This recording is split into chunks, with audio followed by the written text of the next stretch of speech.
pengajian itu yang terpenting itu adalah bukan kita terpesona dengan ceramahnya. Bukan khusyuk waktu kita dengar ceramah atau mungkin nangis waktu mendengar ceramah, bukan itu. Akan tetapi setelah kita keluar ada perubahan atau tidak pada diri kita. Ini yang harus kita jadikan bahan renungan untuk kita. Berapa kali kita ngaji? Kalau masalah terpesona mudah, mungkin terpesona dengan ceramahnya seseorang, mungkin hati kita waktu itu lagi sensitif sehingga disentuh dengan kalimat lembut langsung ke bawah kita menangis. Bukan itu. Akan tapi tanya besar buat kita, sudahkah kita berubah? Jika pada pertemuan yang lalu kita sampaikan agar jangan biasa kita mencari-cari kejelekan seseorang. Pertemuan yang lalu masih ingat mencari kejelekan orang lain. Kita naudzubillah, ini hobi buruk. Orang yang mencari kejelekan orang lain itu sebetulnya karena hatinya jelek. Matanya kotor. Sehingga bisanya hanya melihat kejelekan orang. Maka sesungguhnya kalau orang kerjaannya mencari kejelekan orang memang dirinya jelek. Kayak ulat, kayak lalat. Lalat tuh senangnya sama yang busuk-busuk. Jadi kalau kita koreksi diri kita deh. Kalau kita ngelihat seseorang tuh gampang fasih banget kalau tentang jeleknya dia gini. Sampai nggak tahu aibnya orang itu. Bisa ngerti ciri kejelekannya orang itu ada. Si dia begini kejelekannya. Naudzubillah. Maka yuk kita minta kepada Allah, ini pertemuan yang lalu, bagaimana kita membiasakan untuk melihat sisi baiknya orang lain. Jangan biasa melihat sisi jeleknya. Kalau kita melihat sisi jeleknya orang lain, apalagi man tatabba'a aurata akhihi, barang siapa mencari-cari kejelekan saudaranya, tatabba'allahu auratah. Allah yang ngancam melalui lisan Nabi ya, Allah yang akan membongkar aibnya. Makanya kalau orang suka membongkar aibnya orang, dibongkar oleh Allah. Wa yafdahu, dan Allah akan rendahkan dia. Wastabaitihi, biarpun di tengah rumahnya. Akhirnya tidak terhormat di kalangan ibunya, di kalangan anaknya, di kalangan saudaranya. Makanya jangan biasa deh kita mencari-cari kejelekan orang.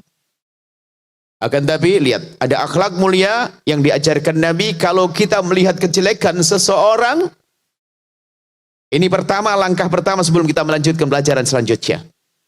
Kalau ternyata kita harus melihat, nggak sengaja kita tidak mencari-cari, karena kadang tidak mencari kelihatan. Kalau kita melihat kejelekan seseorang, pastikan Anda sebagai seorang beriman, Anda harus sedih. Karena dia adalah orang umat Nabi Muhammad melakukan kesalahan kejelekan. Kalau Anda belum merasa sedih, iman Anda yang kropos. Iman Anda yang kropos. Apalagi sampai bertepuk tangan tuh syukurin. Gara-gara saingan sama-sama ustadz. Ustadz saingan sama ustadz. Lihat ustadz lain kepleset. Seneng. Syukurin tuh. Jatuh dia matanya depan jamaah. Ada menilai begitu. Nah, ini memang orang busuk. Gelarnya mah ustadz, tapi ustadz busuk. Tapi orang beriman nangis seharusnya mendengar saudaranya kepleset. Makanya apa sekarang selama ini apa yang ada di hati kita? Mana hati kasih? Ya kalau Nabi Raufur Rahim, diutus rahmatan lil alamin, maka umat Nabi hendaknya harus punya kasih sayang. Kasih sayang itu adalah bagaimana mata kita di saat melihat orang yang bermaksiat. Orang bermaksiat. Suatu ketika ada seorang imam Muhammad Al-Bakir, seorang imam besar, itu dengar berita. Bayangkan. Ya imam, di kampung sana ada orang berzina. Dengar orang berzina. Tiba-tiba berderai air mata, menangis beliau. Sampai yang memberitahu itu ketakutan. Ya imam, memang apa urusanmu dengan dia kau sampai kau menangis? Apakah itu anakmu, saudaramu? Dijawab, yang aku ketahui di kampung sana itu semuanya umat Nabi Muhammad. Artinya yang berzina adalah umat Nabi Muhammad. Aku tidak rela jika ada umat Nabi Muhammad berzina. Sedih, nangis. Mestinya kita tuh seperti itu. Kalau dengar berita ada saudari seorang muslimah melakukan zina, mabuk atau apa, nangis seharusnya kita itu. Dan kita berlatih seperti itu. Jangan biasa tertawa lagi sambil bisik-bisik. Tahu enggak, tahu enggak. Wah, ini neraka ini orang. Langsung japri. Tahu enggak, Masya Allah. Ini loh fotonya. Tak. Saya sadap. Ini saya screenshot. Saya ini macam-macam. Aduh, innalillah. Hati-hati. Ayo kita belajar yang baik deh. Hidup enak itu gampang sebetulnya. Asalkan penyakit-penyakit ini kita hilangkan enak. Bayangkan, kita enggak pengen tahu dosanya orang, kita pengen melupakan kesalahan orang, kita mudah memaafkan, kayak enak kayak di sorga gitu. Coba itu orang yang hatinya dendam, dengki, benci. Apalagi naudzubillah ngelihat orang umat Nabi Muhammad melakukan maksiat lalu bertepuk tangan. Mana imannya? La yu'minu ahadukum hatta yuhibba li akhi ma yuhibbu li nafsi. Orang beriman itu, umat Nabi yang beriman itu melihat saudaranya melakukan maksiat nangis sedih seharusnya. Lah kebalikannya tadi bukan mencari-cari. Tadi kan kita sudah tutup, insyaallah amal ilmu pertama sudah selesai. Bahwasanya kita tidak akan mencari-cari kesalahan orang. Yes. Tapi kalau kita ternyata melihat, pastikan di saat melihat Anda harus sedih. Kalau Anda sedih, Anda harus tumpangi. Kalau Anda belum bisa sedih, berarti Anda kotor, Anda istighfar banyak, lalu Anda tumpangi dengan panjatan doa. Ya Allah, itu tetanggaku mabuk, ya Allah. Aku dengar berita dia berzina, semoga itu tidak benar, ya Allah. Kalau benar, ampuni dia, ya Allah, dan tutup aibnya. Anda harus berani ngomong begitu. Kita perlu ilmu ini. Rusaknya kita ini kan karena kita pertama suka mencari-cari kesalahan orang. Di saat orang melakukan kesalahan kita senang, setelah itu kita sebarkan, dikumpulkan dosa semuanya itu. Ini kan dosa semua dari mencari kesalahan orang. Dosa. Bertepuk tangan atas kesalahan orang, dosa. Nyebarkan kesalahan orang, dosa. Dan dosanya udah segede-gede semuanya, bukan dosa kecil. Termasuk yang kita bahas, ghibah, menggunjing, itu kan dosa gede. Menggunjing, kita akan mengupas sedikit. Menggunjing, ngomongin kejelekan orang. Orang tuh ngomongin kejelekan orang tuh dasarnya apa sih? Dasarnya dia tahu dulu dong. Kalau sudah hobi, itu dasarnya tahu, bukan sekedar tahu, mencari tahu untuk jadi bahan diskusi obrolan. Tahu enggak? Kemarin. Tahu enggak? Bahkan kalau dia menjadi orang yang paling tahu tentang aibnya seseorang, bisa menjadi idola di antara kawan-kawannya. Wartawan istimewa. Sudahlah, ayo kita semuanya belajar, na'udzubillah. Kita minta kepada Allah agar Allah menutup aib saudara kita dari mata kita. Dan kalau lihat, ini tadi kami sampaikan, kalau kita melihat kesalahan siapapun, pastikan itu jadi bahan bagi Anda untuk mengadu di tengah malam. Pastikan, kalau Anda belum biasa, pastikan. Jadi itu kita diajari semacam itu. Pastikan di malam hari, ya Allah, aku tadi terlanjur melihat berita si fulan, orang itu melakukan dosa, mabuk, ada zina, ada ini, ya Allah. Bahkan termasuk mungkin seorang artis. Makanya saya pun tidak berani gunjing artis. Susah saya minta maafnya. Saya tidak pernah ketemu artis. Saya tidak nyari dia, dia tidak nyari saya. Kan di mana ketemunya? Makanya saya juga nggak mau. Kalau seandainya ada yang mereka bermaksiat, ahli la ilaha illallah, kita doakan. Selagi umat Nabi Muhammad, semoga Allah ampuni. Semoga Allah beri kesadaran. Dan begitu. Apalagi itu adalah sepupu kita. Apalagi itu sahabat kita. Di hidup enak itu kan seperti itu. Cuman Masya Allah, setan nggak seneng. Setan itu menanamkan kebencian di hati kita dengan dibuka mata kita tentang aibnya orang lain. Kita mudah. Ada nasib buruk seseorang kalau dibuka aibnya orang. Setelah dibuka aibnya orang, dia punya kamus kejelekan orang. Tahu semuanya. Masya Allah. Bahkan dia menjadi referensi istimewa. Kalau pengen tahu kejelekan siapa, dia paling tahu. Sehingga kalau ngomong pun juga ceplas-ceplos. Ngomentari orang ceplas-ceplos. Hati jelek semuanya. Baik. Pertama, jangan mencari kejelekan seseorang. Ini sudah dibahas pada pertemuan yang lalu. Kalau ternyata Anda menemukan kejelekan seseorang, tumpangi dengan panjatan doa. Kalau ngomong kepada Allah, jangan kepada teman. Ingat, kalau ngomong kepada teman namanya gunjing. Ya, sudah kepada Allah, kita lihat saja. Langsung ada kepada Allah, ya Allah. Ya Allah, itu temanku. Pastikan itu ibadah yang luar biasa besar. Dengan seperti itulah Allah akan menutup aib Anda di akhirat nanti. Nggak diseksa kita. Di dunia dijaga oleh Allah kita, aib kita akan ditutup oleh Allah. Ingat, yang biasa menutup aibnya hamba Allah, Allah akan tutup aibnya dia. Begitu sebaliknya, yang biasa membongkar aibnya hamba Allah, dibongkar oleh Allah, dihinakan di dunia sebelum di akhirat. Hati-hati. Lebih dari itu di akhirat yang paling serem, dosa di akhirat. Hamba Allah, ayo kita tata hati kita. Jadi pasti kita akan melihat aibnya orang tanpa kita sadari. Setelah itu pastikan aku tidak akan bicarakan ke siapapun. Aku akan ngadu kepada Allah. Ya Allah, itu tetanggaku dengar berzina. Bahkan dia polos ngomong kalau aku berzina. Dia ngaku berzina di hadapanku. Ya Allah, kami mohon ya Allah, ampuni dia dan tutup aibnya. Terus panjatan, bahkan mungkin dengan derai air mata. Karena itu saudari kita. Saudara kita dia. Baru setelah itu apa? Pastikan kita tidak ngomongin kejelekan siapapun. Nah, ini malam ini pembahasannya. Pastikan Anda tidak membicarakan kejelekan siapapun dari hamba Allah. Imam Abu Hurairah bercerita, Nabi bersabda, "Atadruna mal ghibatu?" Apakah kalian tahu apakah menggunjing yang dosanya gede? Kisah Isra Mi'rajnya Nabi melihat perempuan muntah makan daging mentah, daging busuk mentah. Dikatakan dia adalah orang yang biasa menggunjing. Dan menggunjing itu medannya luas. Kalau orang berzina di kegelapan malam, kalau menggunjing di mimbar pun bisa nirukan gayanya Ustadz ini, bisa gini atau apa, bisa saja macam-macam. Bahkan dengan gini saja sedang gunjing, tahu enggak? Hati-hati. Apa menggunjing itu? Kata Nabi, dzikruka akhaka ma yakrah. Jika engkau bercerita tentang saudaramu, apapun yang dia itu menjadi tidak senang. Dia tidak senang. Jadi jangan bicarakan kejelekan orang, khususnya kejelekan.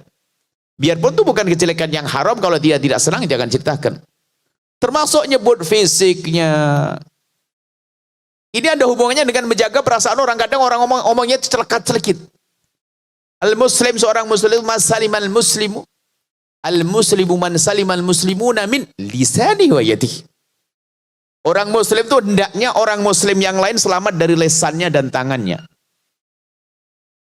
Jangan ngomong celekat-celekit. Ada orang memang modelnya model mulut neraka dia. Kalau ngomong tuh nggak bisa baik. Kalau ngomong mesti yang sifat yang paling nggak enak disebut. Ya Allah, kurus banget kamu. Ya Allah, gemuk banget kamu. Ya Allah, kenapa kamu jadi hitam? Ya Allah, kenapa rambutmu begitu? Ajib. Ini lesannya memang lesan neraka itu orang. Kenapa Anda bisa menyebut yang lain yang lebih bagus? Kita perlu koreksi hal ini. Hidup indah itu seperti itu. Indah di dunia dan indah di akhirat nanti. Jangan biasa ngomongnya tidak baik. Kan kita perlu menjaga perasaan orang juga. Menjaga perasaan itu bagaimana? Perasaan seorang mukmin itu mahal. Kehormatan seorang muslim mukmin mahal. Di hadapan Allah, di hadapan Rasulullah. Maka ini biasa menggunjing ini, na'udzubillah. Ayo kita pastikan, menggunjing itu adalah bisa dengan lesan kita, bisa dengan isyarat kita, dengan tulisan. Ngomongin kejelekan siapapun, jangan. Ngomongin kejelekan Fir'aun saja. Tahu Fir'aun? Kita enggak mencaci Fir'aun pun enggak ada masalah kok. Kita enggak mencaci Abu Jahal enggak ada masalah, coba. Diem tok. Bagaimana dengan orang beriman? Ngapain kok kita sibuk banget? Kok kayak kurang ngomong? Kalau kurang ngomong, saya baca dzikir la ilaha illallah 1000 kali, 2000 kali, sholawat 15.000 kali. Inilah yang perlu kita hadirkan dalam kebiasaan kita sehari-hari. Jadi penyakit yang kami sebutkan satu rentet, satu paket itu sebetulnya. Kalau orang sudah bisa menggunjing, biasa menggunjing, nggak mungkin dosanya gunjing tok. Orang biasa ngomongin kejelekan, tidak hanya itu saja dosanya. Dosa bongkar aibnya orang tadi, iya. Mencari-cari kesalahan orang, iya. Menyakitkan orang lain, iya. Na'udzubillah. Nggak punya kasih sayang, iya. Kalau kita mencintai saudara kita, nggak mungkin kita membongkar aibnya. Kalau kita mencintai saudara kita, nggak mungkin kita menggunjing dia. Nah, ilmu ini perlu dirasakan. Bukan teori. Makanya kami sampaikan bukan sekedar kita terpesona waktu di majelis. Oh enggak, kita perlu pulang menjaga. Dan kita saling mengingatkan. Siti Aisyah pernah ditegur Nabi. Sehingga dari situlah kita tahu itu haram. Siti Aisyah menyifati salah satu wanita. Maksudnya apa? Siti Aisyah manusia. Tapi kan salahnya Siti Aisyah untuk jadi petunjuk bagi kita. Siti Aisyah itu menyifati seorang wanita yang posturnya kurang tinggi itu begini. Yang gini loh maksudnya, kayak jempol gitu loh maksudnya. Nabi marah. Ketahuilah bahwasanya kalau seandainya kau meludahi air laut yang tawar jadi asin semua, jadi busuk semuanya. Jadi tidak sudah nyifati orang. Allah. Itu menunjukkan apa? Hatinya tidak punya cinta kepada saudaranya. Maka dari itu ini penting, ilmu-ilmu gak usah macam-macam deh. Kita perlu ilmu dengan sesama deh. Ilmu dengan sesama. Dengan saudara. Apalagi pernah kami sampaikan, kita ini sudah dilatih untuk perang, untuk musuhan kita ini. Untuk mencari kejelekan orang. Pemilihan presiden, ada kan ribut suruh berantem 01, 02. Padahal yang 01, 02 sudah besanan. Yang di bawah masih berantem. Nah ini gini, karena kita terlatih, belum lagi pilihan gubernur, bupati berantem lagi. Mestinya orang nggak sampai, boleh berbeda nggak ada masalah, tapi jangan bermusuhan dong. Berbeda wajar, tapi jangan bermusuhan.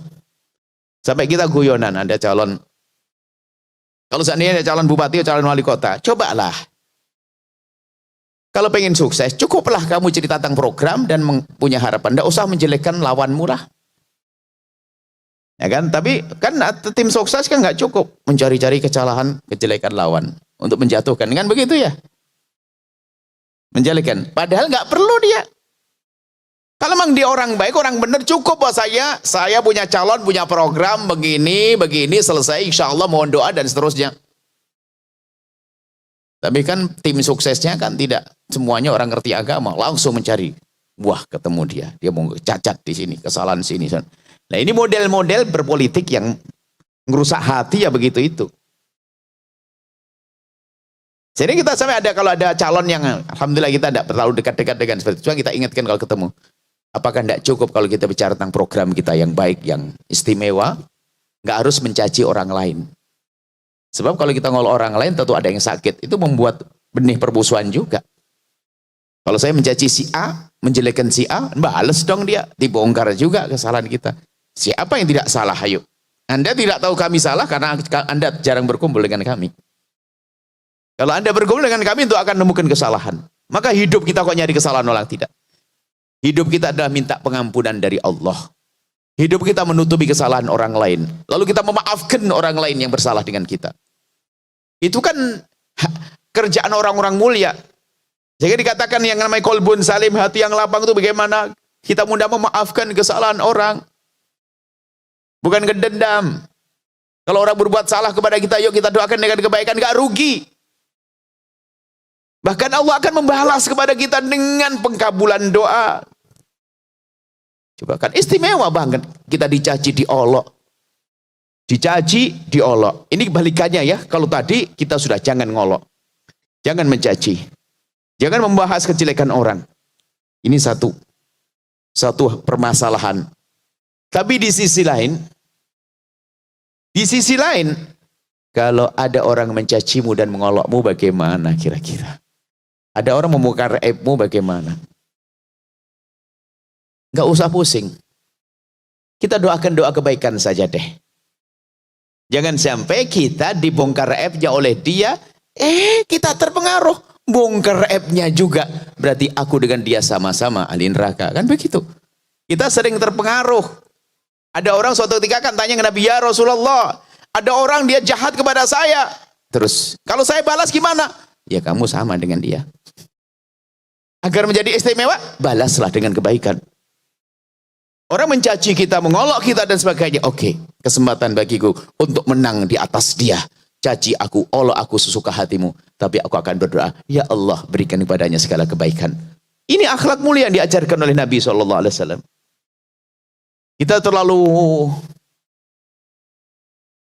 Kita belajar itu jangan yang berat-berat, yang ringan-ringan. Dan kita sendiri senang dengan itu semuanya. Dan kita harus punya itu.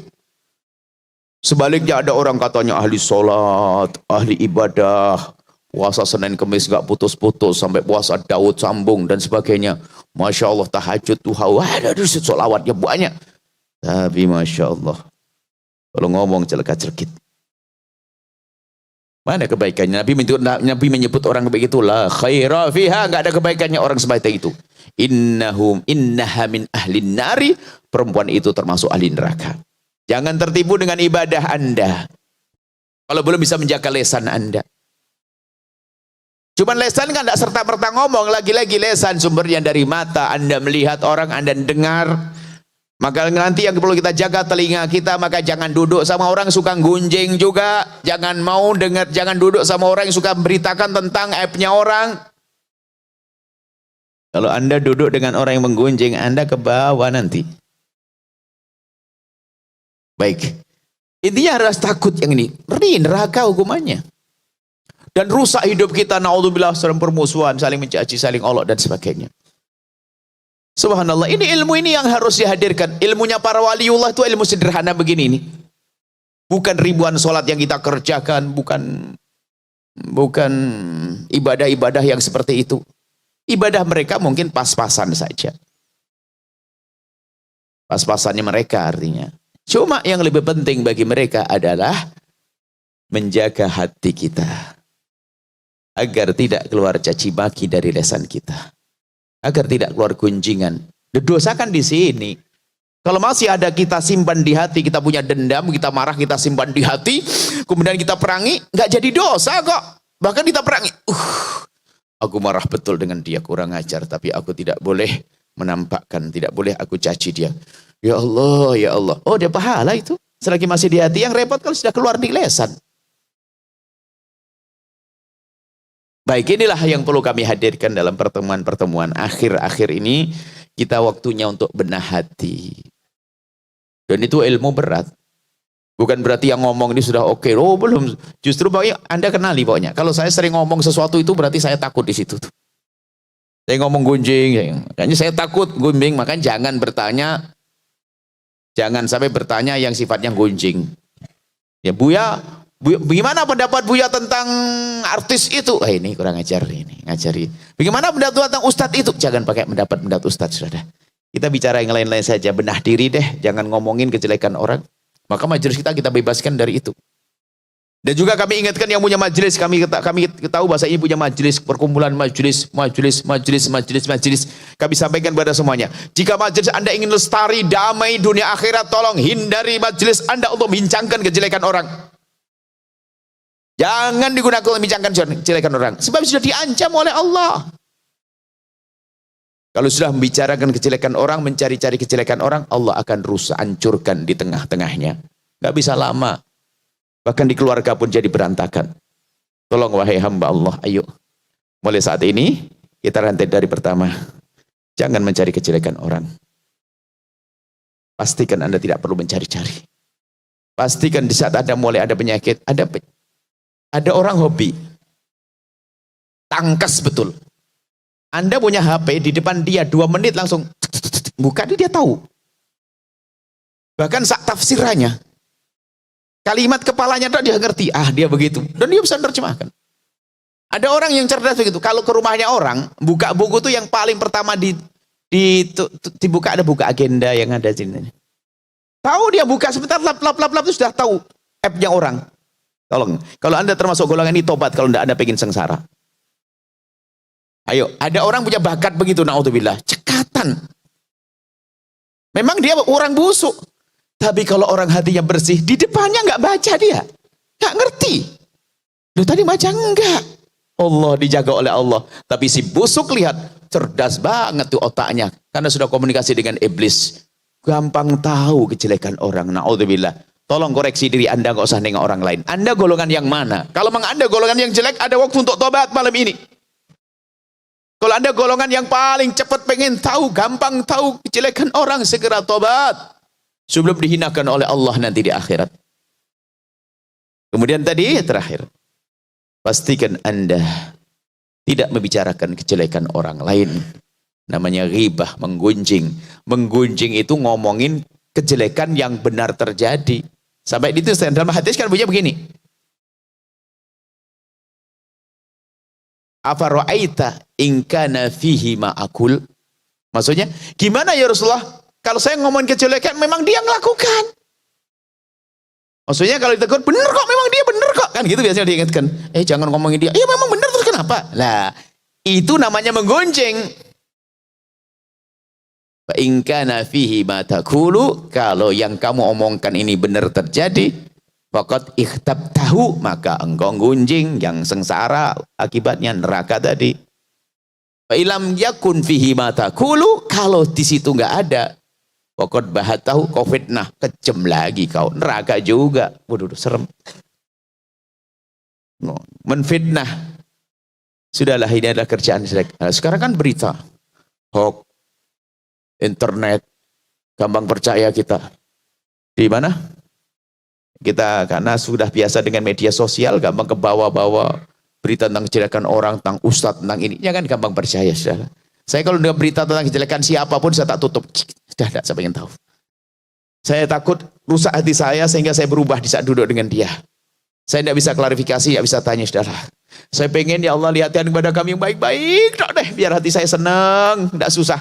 Ini baik, sudah selesai. Kalau tiba-tiba saya minta kepada Allah, ya Allah kalau saya melihat kejelekan seseorang, ya Allah jadikan saya langsung lupa ya Allah. Waduh. Jadikan saya langsung lupa. Pengen saya tiap saat minta begitu, ya Allah lu jadikan saya lupa kalau saya melihat kejelekan. Pertama ya Allah, tutuplah aib saudara-saudara kami dari mata kami ya Allah. Itu selalu kita minta. Dan jika kami terlanjur melihat ya Allah, hapus ya Allah, jadikan saya cepat lupa. Nah ini ya harus enak. Kita tidak mau kepikiran sehingga kita hidup senang semuanya, enak semuanya. Oh, asik. Baik, inilah yang bisa kami hadirkan singkat. Kita lebih enak diskusi. Ada pertanyaan-pertanyaan. Ya, karena membersihkan hati ini perlu renungan panjang ya. Insya Allah sudah sangat cukup. Kita pulang ke rumah enak. Hati tentram. Gak punya permusuhan. Masya Allah. Ya.